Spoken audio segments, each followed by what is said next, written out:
Something happened overnight that the financial media is not going to explain to you properly. And I need you to pay very close attention, because what I'm about to show you is 4 separate events that all happened within the same 48-hour window. And when you see how they connect, you'll understand why the next 10 days could be the most important 10 days in the precious metals market in decades. First, silver's volatility index just exploded 60% in a single session.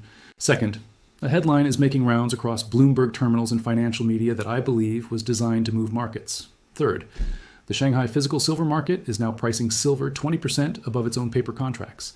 And fourth, the Federal Reserve just injected $16 billion into the banking system through overnight repos, the second largest liquidity injection since COVID. These are not random events. And by the end of this video, you're going to see exactly why they're all connected, and why the timing, 10 days before COMEX first notice day on February 27th, is not a coincidence. Let's start with the volatility explosion, because this is the data point that should have every silver investor's full attention right now. The CME Group publishes a volatility index for silver called CVOL. It measures 30-day implied volatility derived from options on silver futures. In plain English, it tells you how big a move the options market is pricing in for silver over the next 30 days. When CVOL is in the teens or 20s, the market expects calm. When it hits the 40s or 50s, things are getting interesting. When it breaks above 100, something extreme is expected. As of 2:28 a.m. Central Time on February 17th, silver CVOL hit 115.56, up 42.97 from the previous session. That is a 60% spike overnight, in a single session. Let me put this number in perspective. When silver hit its all-time high of $121 on January 29th, the CVOL was lower than it is right now. Listen to me again. The volatility index is now 10 points higher than it was at the all-time high. The options market is pricing in a bigger move from $74 than it priced in from $121. That means the smart money, the institutional traders, the hedge funds, the banks that trade silver options, they are collectively saying that what's coming in the next 30 days is going to be more violent than the move that took silver to 121. Whether that's up or down, the market doesn't specify. But the magnitude of the expected move is larger than anything we've seen, including the crash. I want to be honest with you. When I pulled up this number at 2:30 in the morning, I stared at it for a good minute. Because this isn't supposed to happen. Volatility is supposed to be highest at the peak, not after a 50% crash. The fact that options traders are more nervous right now than they were at $121 tells me something broke, something fundamental changed. And the market knows it, even if the financial media won't say it. Welcome to the hidden economy. If you're new here, subscribe and drop a like. One click from you helps thousands more see this. Thank you. Now let me show you what else happened in the same 48 hours. A piece is circulating across Bloomberg terminals and financial media this morning, featuring James Thorne, the chief market strategist at Wellington Altus. Thorne originally posted this on X, Benzinga picked it up, and it's now being summarized on Bloomberg terminals. The headline, Bitcoin is a bet on Trump's success. Gold is a bet on America's failure. Let me break down what Thorne actually said, because the headline is designed to provoke. But the substance underneath it is telling you something very important about where institutional money thinks we're headed. Thorne's argument is simple. If you're buying gold, you're betting that America cannot grow its way out of its debt. That the only path forward is print, debase, and hope the music doesn't stop. Gold becomes a verdict, a confession that the system is beyond repair. If you're buying Bitcoin, you're betting that Trump's economic program works, that deregulation, capital redirection, and growth can shrink the real burden of debt without printing it away. Bitcoin becomes the flag of reform. Both assets cannot be right simultaneously. One of them is wrong, and Thorne says the next 2 years will determine which verdict was correct. Now, here's what Thorne didn't say. And here's where my analysis begins. He framed this as Bitcoin versus gold. But he didn't mention silver, and that's the most important omission in the entire piece. Because silver isn't just a monetary bet like gold. Silver is an industrial necessity. Solar panels, electric vehicles, semiconductors, 5G infrastructure, AI data centers, military hardware, medical equipment. Silver doesn't care whether Trump succeeds or fails. Silver is consumed regardless of who's in the White House. It's consumed regardless of whether Bitcoin goes to 1 million or goes to 0. The world needs silver the way it needs water, and the world doesn't have enough of it. So when this narrative frames the debate as Bitcoin versus gold, they're deliberately excluding the one asset that breaks their entire framework. Because silver is both. It's a monetary metal and an industrial metal. It's a bet on America's failure and a bet on technology's success at the same time. You can't fit silver into a neat political narrative, and that's exactly why they left it out. And let me point out something that demolishes Thorne's own argument. Look at what gold is actually doing versus Bitcoin right now. Gold is trading around $5,060, near all-time highs. Bitcoin is struggling around $67,000, down significantly from its highs. If Bitcoin is a bet on Trump's success and gold is a bet on America's failure, then the market is voting overwhelmingly for failure. Central banks bought over 1,000 tons of gold last year. They bought 0 Bitcoin. Sovereign wealth funds are accumulating gold, not Bitcoin. And the gold-silver ratio has been compressing, meaning silver is gaining on gold in relative terms, which historically signals the late stage of a precious metals bull market where silver dramatically outperforms. Thorne says gold holders face steep losses if Trump succeeds, but gold has outperformed the S&P 500, Bitcoin, bonds, real estate, and virtually every other asset class over the past 12 months. If gold is wrong, it's the most profitable wrong bet in the world right now. And if gold is right, if America really is drowning in debt with no way out except debasement, then silver at $74 with a $100 physical price in Shanghai is the single most mispriced asset on the planet. But here's what makes the timing of this piece suspicious. It drops the same week silver volatility explodes to levels higher than the all-time high. The same week, COMEX has 10 days until first notice day with 98 million ounces of registered silver against 400 million in March open interest. The same week, Chinese markets are closed for New Year. And the same week, the Fed just injected $16 billion into the banking system. When Wall Street circulates a politically charged headline about gold being a bet against America during the exact week when silver is showing historic stress, I don't think that's journalism. I think that's narrative management. They're telling gold and silver investors that buying precious metals means you're betting against your own country. That's designed to create shame, to make people hesitate, to slow down the flow of capital into physical metal at the exact moment the physical market is screaming that there isn't enough. Now, let me show you what's happening in China right now, because this is the third piece of the puzzle. Shanghai has 3 different silver contracts. And I need you to pay attention to this because the difference between them is the entire story. One is basically a paper bet, like a futures contract. One is a standard futures contract. And the third one is physical, actual metal. You buy it, you take delivery of real silver, 99.99% pure. Now here's where it gets interesting. The paper contract is trading at $89. The futures contract is at $92. And the physical contract, actual metal in your hands, is at $99.73, a 20% premium over the Western price. Let me make sure you understand what this means.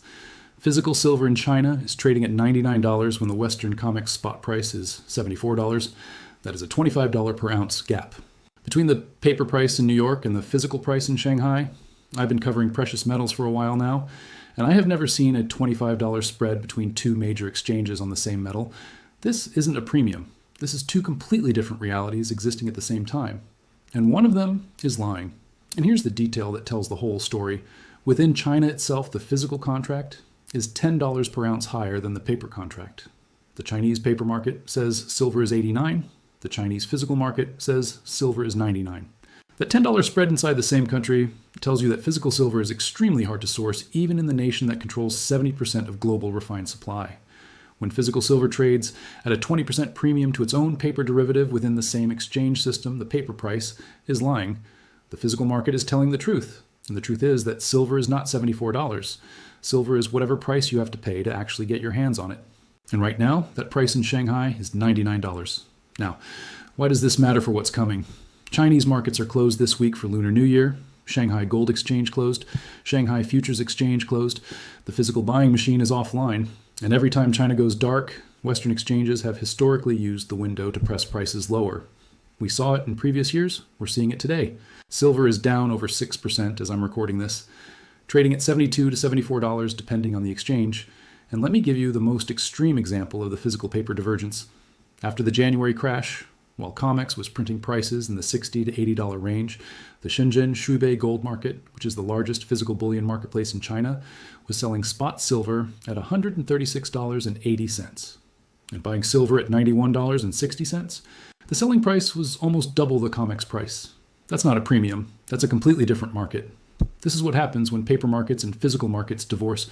The paper market can say whatever it wants, but walk into the largest physical market in the world and try to buy silver at $74. You can't. It doesn't exist at that price. And there's a development that most people covering this space completely missed. China has introduced export controls on silver effective January 1st, 2026. Only 44 companies have been granted licenses to export silver for the 2026 to 2027 period. The system mirrors what China did with rare earths. Not an outright ban, but bureaucratic friction that can stretch license reviews beyond 45 days, disrupting supply chains, creating bottlenecks, and giving Beijing a gatekeeping role over roughly 60 to 70% of globally traded refined silver. A local media source quoted an industry insider saying the policy formally elevates silver from an ordinary commodity to a strategic material, under the same regulatory footing as rare earths.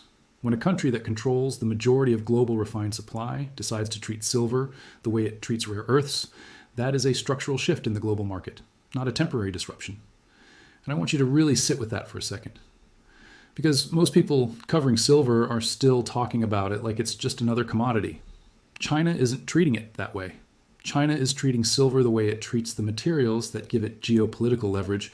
That should tell you everything about where they think this is going. And remember Bian Ximing, the billionaire who built a 450 metric ton naked short position on the Shanghai Futures Exchange through Zhongkai Futures? Chinese regulators reportedly froze his ability to add to the position and publicly exposed its size. His short is 450 tons against 318 tons of inventory. If Chinese regulators are deliberately exposing and freezing the largest short position on their own exchange, that tells you Beijing wants the price to go up. They're protecting the long side. They're protecting physical demand. They're protecting their strategic interests. And they're doing the exact opposite of what the CME and the CFTC are doing in the West. Two exchanges, two countries, two completely different approaches. The West is raising margins and engineering crashes to protect the shorts. The East is freezing shorts and restricting exports to protect the longs. Tell me which side you want to be on. And while we're on China, let me address the rumors circulating on social media that China destroyed $800 billion worth of Western silver trades and is considering resuming silver exports globally. I've seen this claim. I cannot independently verify it. What I can verify is that China's export control regime is real. It's in effect, and only 44 companies have been approved to export. Whether China uses these controls as leverage in trade negotiations or as permanent supply restriction, the effect on the global market is the same. Less silver available outside China. Now let me show you what's happening in India, because this completes the global picture. Indian silver prices have crashed 35% from their January peak. In India, silver is now trading at roughly 2,68,000 rupees per kilogram. MCX silver futures have hit what analysts are calling deeply distressed levels. The wholesale hub is witnessing panic-like conditions, with buyers completely absent. That's the Indian MCX market. But here's the paradox. India's silver ETF inflows have been surging. Indian trading firms in Rajkot, 44 of them, declared insolvency from being caught short. Physical demand from India's solar manufacturing expansion continues to grow, and India is one of the world's largest silver consumers. So the paper price in India is crashing while physical demand stays strong. Sound familiar? It's the same pattern as COMEX, same pattern as Shanghai. Paper down, physical demand steady or increasing. The divorce is global. But here's what happens when China reopens on February 24th. They see silver $25 cheaper in the West than in their own market. That's the biggest physical arbitrage opportunity in years. Every Chinese refiner, every industrial buyer, every ETF, every retail investor comes back and sees discounted metal at the exact moment when their own physical market was already showing a 20% premium. What do you think happens to demand? And this is what I'm watching most closely right now. Because if Chinese buyers come back aggressively on February 24th, and first notice day is February 27th, that's a 3-day window where physical demand could collide with 400 million ounces of delivery obligations against 98 million in the vault. I'm not predicting what will happen. But I'm telling you, I've never seen this many pressure points converge in the same week. This is the collision I warned about in my last video, and it's playing out exactly as I described. Now, the fourth piece, the Federal Reserve.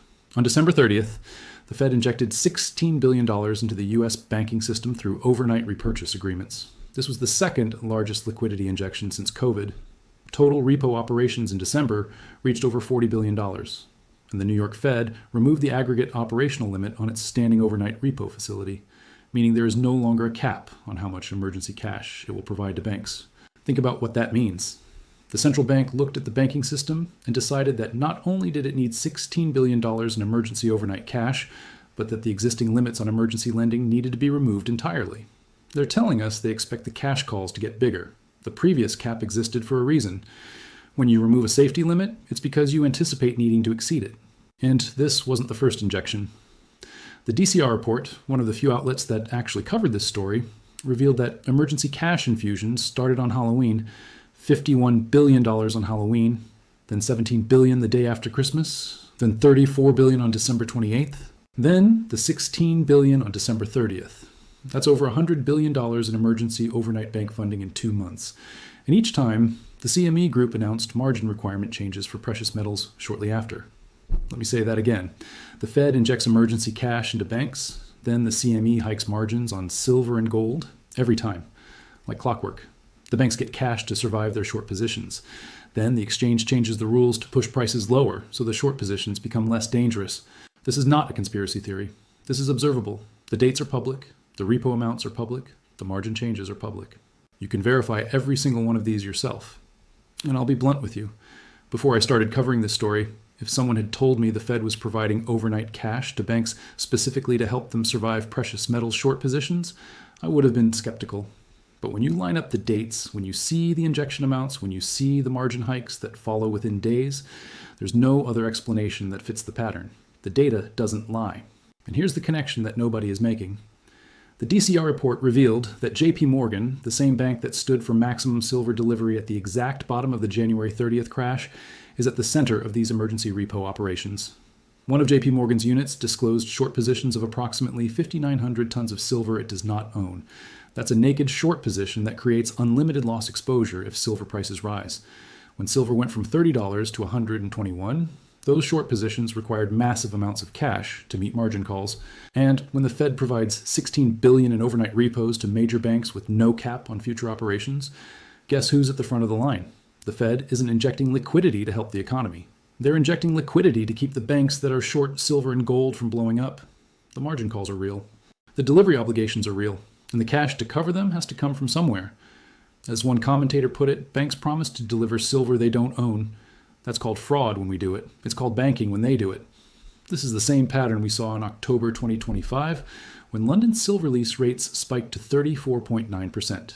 Someone was willing to pay nearly 40% annualized just to borrow silver temporarily. That's not a functioning market. That's a market where institutions are paying any price to avoid a delivery failure. And it's the same pattern we saw on January 30th, when the CME hiked margins twice in 4 days, switched to percentage-based margin requirements, and triggered the largest silver crash in 46 years. The paper price was sacrificed to save the institutions that were short. The crash bought time, but it didn't fix the underlying problem.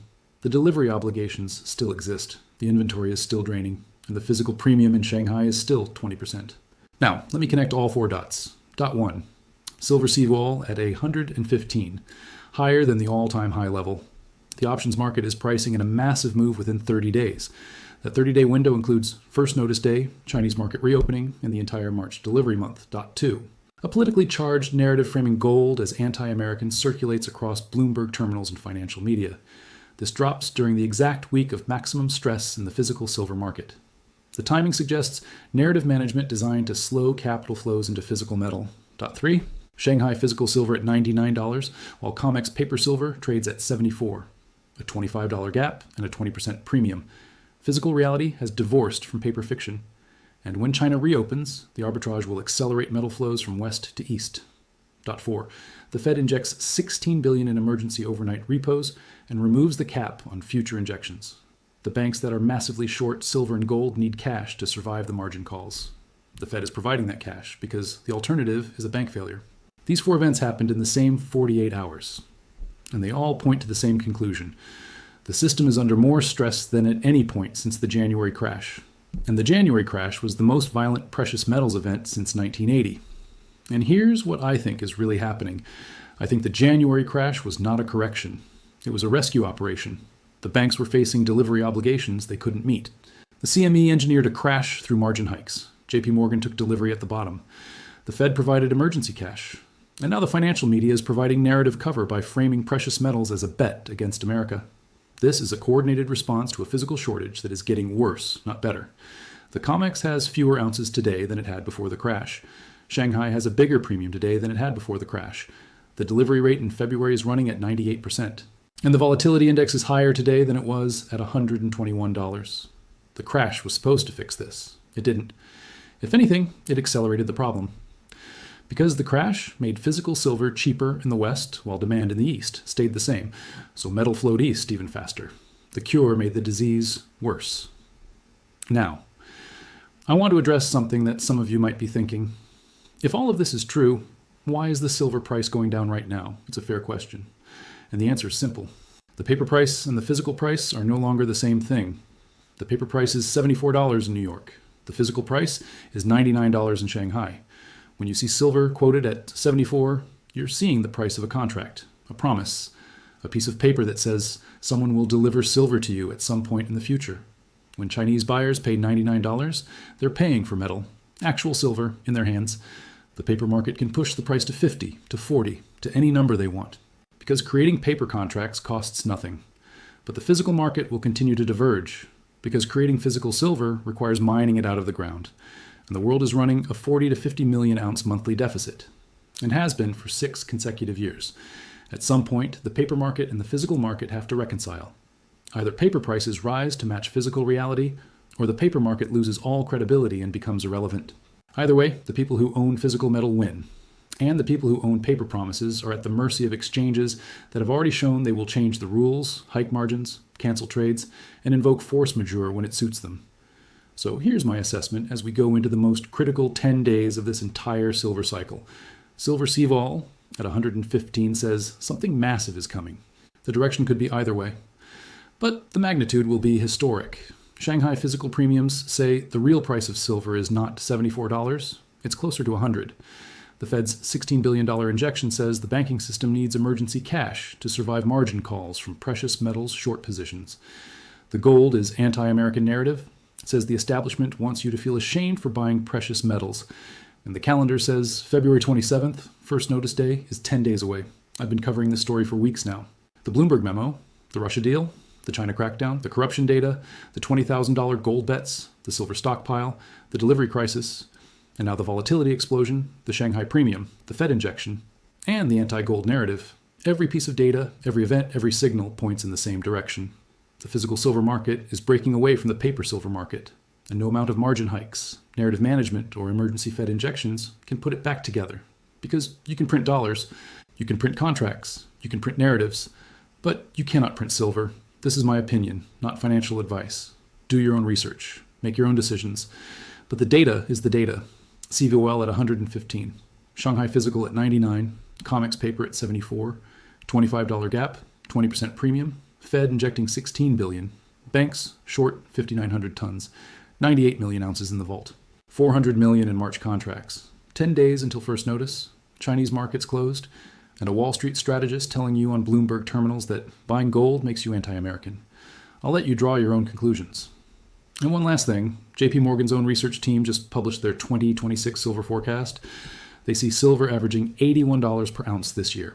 Let me make sure you caught that. The same bank that is short 5,900 tons of silver, the same bank that took maximum delivery at the bottom of the crash, the same bank that is reportedly receiving emergency overnight cash from the Fed. Their own research team says silver averages $81 this year. That's higher than where it is right now. The bank that needs silver to go down is telling its clients silver is going up.